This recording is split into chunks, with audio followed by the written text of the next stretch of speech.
In this video, I want to show you 3 frameworks for how to become a great strategic thinker. Not overnight, but in a very short term. I also want to talk about the one thing that will really get in the way of you improving your strategic thinking. And it's very counterintuitive, and it's something I've seen many people struggle with. So stay tuned for that, and let's jump right in. Hi there, my name is Ruben Ugarte, and I'm an expert in strategic decisions.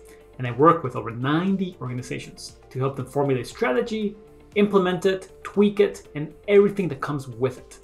So I find myself very regularly in rooms with 6 to 14 people really trying to formulate, to bring together the strategy for the next 1, 2, 3 years and the kind of conversations that go with that.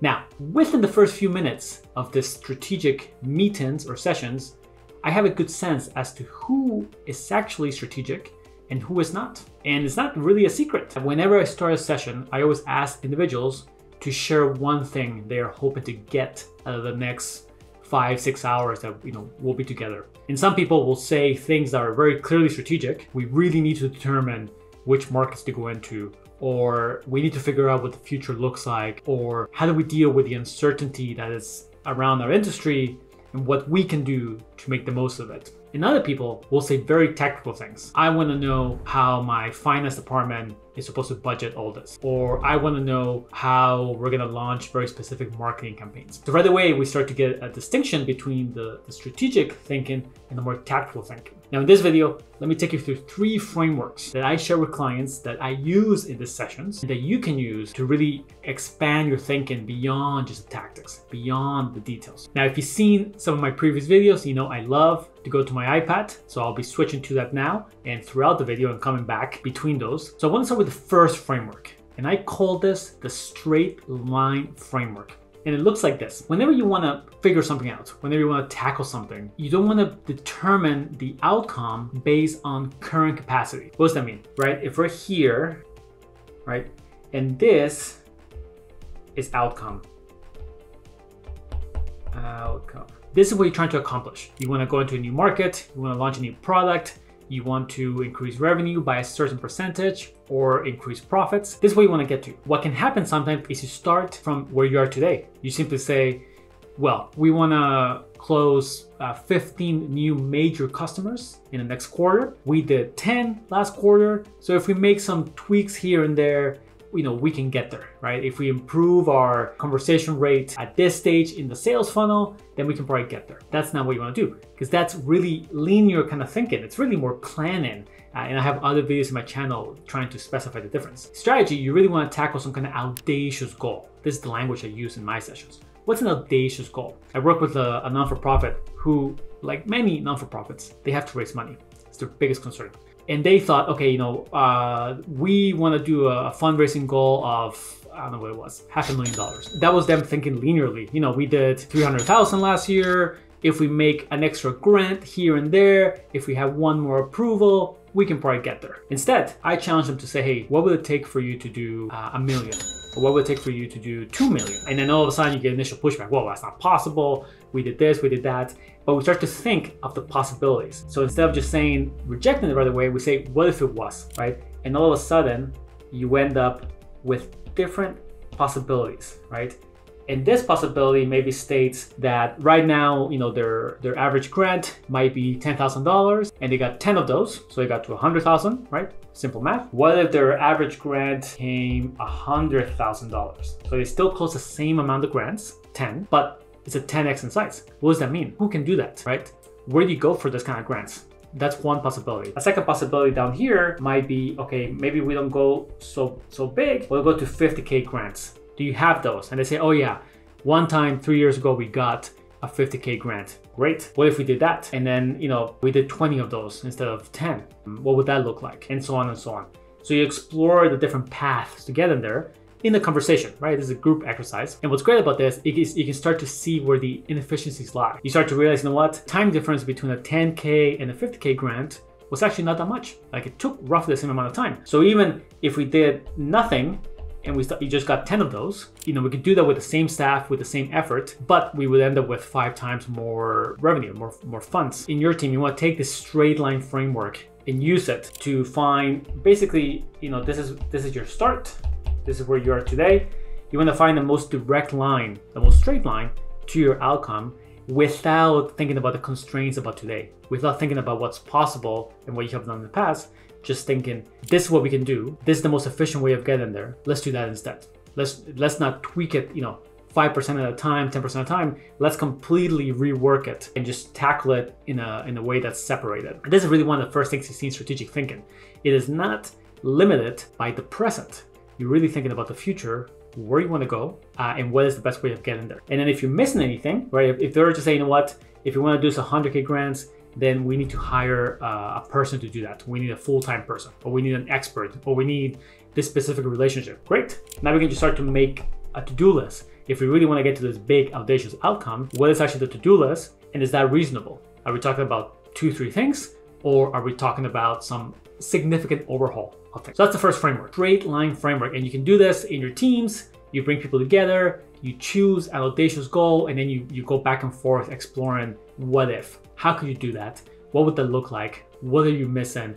What do you need to rework or rechange in your current approach to achieve that outcome? The second framework I want to share with you is what I call the Undercurrent Framework. Now, in every industry is facing changes, shifts, as I call them. And it's kind of like a river. If you look at a river, there's all these undercurrents underneath the river, underneath the surface of the river, which we cannot see perhaps unless we really focus and we, maybe add some kind of coloring to the water, but they are there, right? And the undercurrents are merging and separated. So some of the examples of the undercurrents that you might see today are, for example, demographic changes, changes around birth rates, what it means when you have an aging population. The Wall Street Journal recently reported, right, the percentage of people working between 65 and 75 who are participating in the workforce is increasing as there's more demand for them. We may see changes like AI, a very obvious type of change, right? That may or may not be an undercurrent in your industry.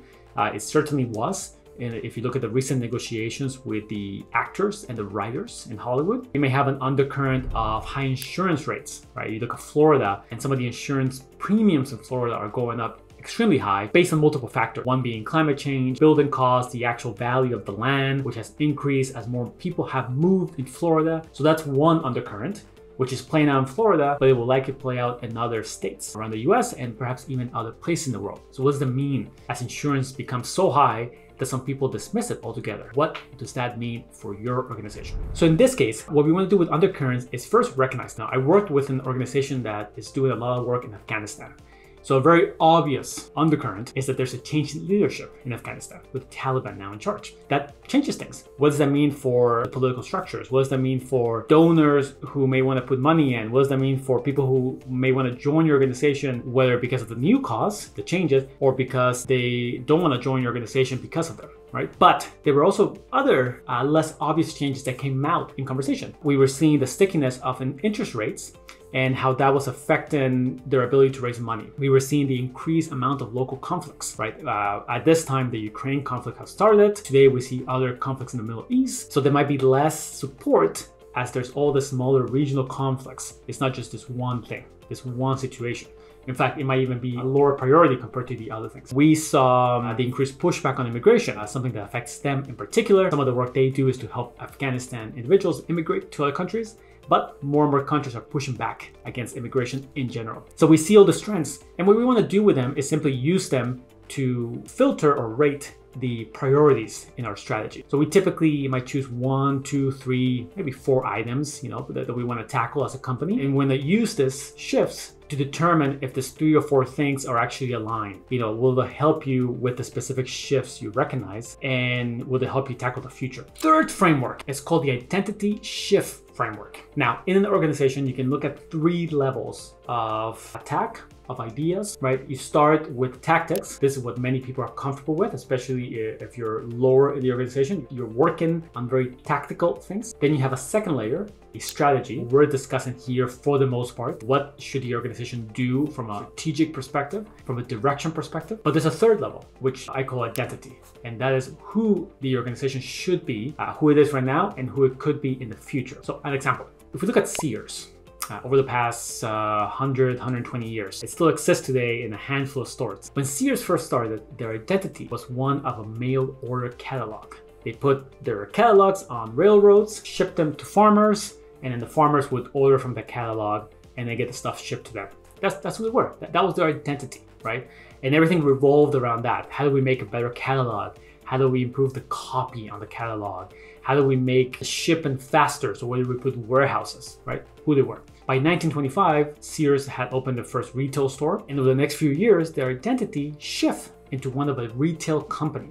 There were all these demographic changes around happening in the US. More people were moving out of farms into urban centers. There was the introduction of cars around this time, and definitely after World War II. And all of a sudden, stores became the primary way in which people shopped, especially these big stores that Sears created. So now they became a retail company. That's who they were. And now it became a matter of, okay, how do you design the right stores? How do you bring people to the stores? How do you let people know around the stores that you're here, right? All this kind of strategic questions, even some tactical, of course, but they all coming down from that identity of we are a retail company. This is what we do. And then Sears failed to make the third shift, which is what Amazon became, or Walmart. Amazon is really a modern day Sears, right? The Amazon website is sort of like a modern day catalog. And they took everything that Sears did, but just put it online. And now you can shop online and get things delivered to you. Walmart, on the other hand, also followed very similar things that Sears did. They opened stores on urban centers, sometimes even in small towns, but they took a more low cost, everyday prices or, products and things like that approach. But Sears became neither. So they never made a third shift. They remained as a retailer, but even their retail identity was disconnected from what was actually happening in the real world. They were just doing the same thing over and over again. And that was one of the factors that really affected the growth after the 1980s. So in your strategy, the strategy identity framework simply means asking who you are today as an organization and who you should be. Now, it's a difficult question, and I see it often when I ask it to groups. It's not as easy as, oh yeah, we should definitely do X, Y, and Z. We should raise prices. We should launch this product. We should go into markets. But this is also what makes the question important. As you ask yourself who you should be, there will be different answers. Some people might say, well, we are definitely in the manufacturing business. We are definitely in the vacuum business, like Dyson. But Dyson today is probably more in the air movement business, as you have seen them add not just vacuums, but hair dryers. You have seen them release, they have a hair straightener that they use, right?